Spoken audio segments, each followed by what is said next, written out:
জাতীয় স্মৃতিসৌধে শ্রদ্ধা ও ফুল দেওয়ার নামে নাশকতা করতে এসে আওয়ামী লীগের ৮ নেতাকর্মী আটক।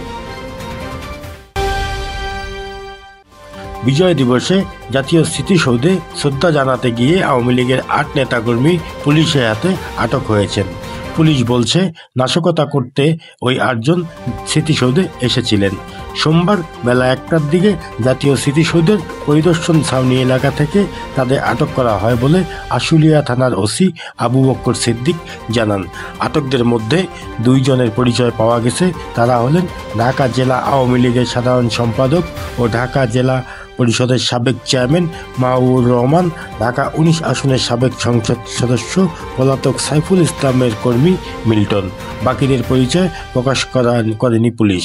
প্রত্যক্ষদর্শীরা জানায়, বীর শহীদের প্রতি শ্রদ্ধা নিবেদন করতে ঢাকা জেলা আওয়ামী লীগের সাবেক সাধারণ সম্পাদক মাহবুবুর রহমানের নেতৃত্বে সাভারের সাবেক সংসদ সদস্য পলাতক সাইফুল ইসলামের কর্মীরা স্মৃতিসৌধে আসেন।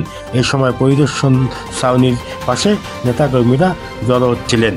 পরে ডিবি পুলিশের সামনে দিকে এগিয়ে আসলে তারা ফুলের তোড়া থেকে আওয়ামী লীগ লেখা ছিঁড়ে ফেলার চেষ্টা করে।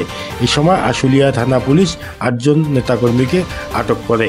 তখন কয়েকজনকে পালিয়ে যেতে দেখা গেছে বলে প্রত্যক্ষদর্শীরা জানিয়েছেন। ওসি আবু বক্কর সিদ্দিক বলেন, তারা মূলত নাশকতা করার জন্যই আসছিল। আশুলিয়া থানা এসআই আনোয়ার হোসেন বলেন, উপরের নির্দেশে সকাল থেকে পুলিশের একাধিক টিম সিভিল পোশাকে বিভিন্ন পয়েন্টে দায়িত্ব পালন করছে। আওয়ামী লীগ নেতাকর্মীরা আসলেই তাদের আটকের নির্দেশ রয়েছে। নিউজ ডেস্ক, মাই জুয়েল।